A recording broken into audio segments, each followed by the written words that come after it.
کیا کہا اعلیٰ حضرت نے؟ نہیں کیا کر رہے ہو؟ کعبے کا کعبہ دیکھو. حاجیوں آؤ شہنشاہ کا روزہ، حاجیوں آؤ شہنشاہ کا روزہ دیکھو. کعبہ تو دیکھ چکے، کعبے کا کعبہ دیکھو. علی کا علم سمجھتے ہو؟ پیدا ہوتے ہی اتنی خبر ہے کہ آنکھ کھولنی کس پہ ہے.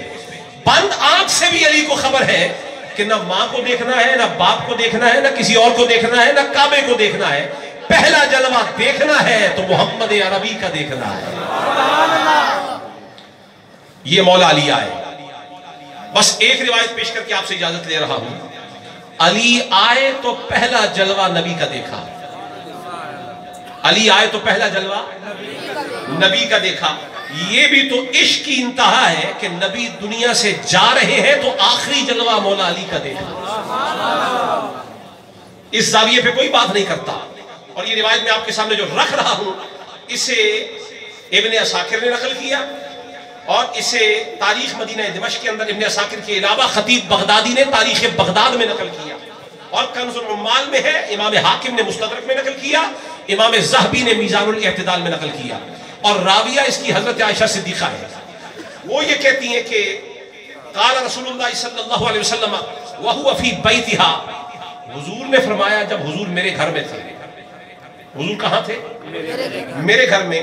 لما حضر الموت، جب حضور کے وصال کا وقت آ گیا، فرمایا ادعو لی حبیبی، میرے محبوب کو بلاؤ. تو حضرت عائشہ فرماتی ہیں کہ فدعوت لہو ابا بکر، جب حضور نے فرمایا نا میرے حبیب کو بلاؤ تو میں نے حضرت ابو بکر صدیق کو بلایا. تو حضور نے ایک نظر فنظر الیہ، ایک نظر ابو بکر صدیق کی طرف دیکھا. ثم وضع رأسہ، پھر حضور نے اپنا سر نیچے رکھ دیا اور فرمایا ادعو لی حبیبی، میرے حبیب کو بلاؤ. کیا فرمایا؟ میرے حبیب کو بلاؤ. تو کہتی ہیں فدعوا لہ عمر، پھر لوگوں نے حضرت عمر کو بلایا. جب حضرت عمر آئے نظر الیہ، حضور نے ان کی طرف دیکھا. ثم وضع رأسہ، پھر حضور نے اپنے سر کو رکھ دیا. پھر فرمایا ادعو لی حبیبی، میرے محبوب کو بلاؤ. ابو بکر صدیق آئے تو پھر فرمایا نہیں میرے محبوب کو بلاؤ. عمر آئے تو پھر فرمایا نہیں میرے محبوب کو بلاؤ. تو یہاں حضرت عائشہ صدیقہ فرماتی ہیں کہ میں نے کہا ویلکم ادعو لہ علی ابن ابی طالب، لوگوں نبی کسی اور کو نہیں بلا رہے، نبی اپنے بھائی علی کو بلا رہے ہیں. علی کو بلاؤ حضور کے لیے. فواللہ ما یرید غیرہ، اللہ کی قسم ہے نبی علی کے سوا کسی اور کو نہیں بلا رہے. جب مولا علی آئے بات ختم ہو گئی. بڑی زبردست بات ہے، میں آپ کو عروج پہ پہنچانا چاہ رہا ہوں. مولا علی آئے، حضور نے نظر ڈالی. فلما رآہ افرج الثوب الذی علیہ، حضور نے اپنی چادر کو کھول دیا، کالی کملی والی چادر کو کھول دیا. ثم ادخلہ فیہ، اور حضور نے مولا علی کو چادر میں داخل کر دیا.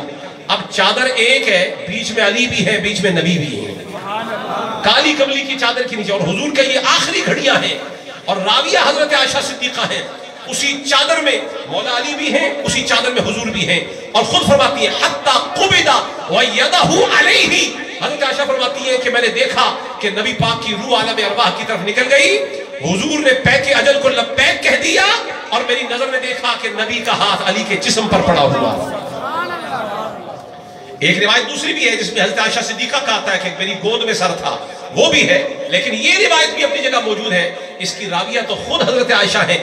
میں نے کہا یہ مرتبہ علی کا ہے کہ جب پیدا ہو رہے ہیں پہلا جلوہ نبی کا دیکھ رہے ہیں، اور یہ بھی مرتبہ مولا علی کا ہے کہ نبی دنیا سے جا رہے ہیں تو آخری جلوہ مولا علی کا دیکھ رہے ہیں. تو اس لیے گرامی قدر حضرات، مولا علی کو اللہ نے بڑا مقام و مرتبہ عطا فرمایا.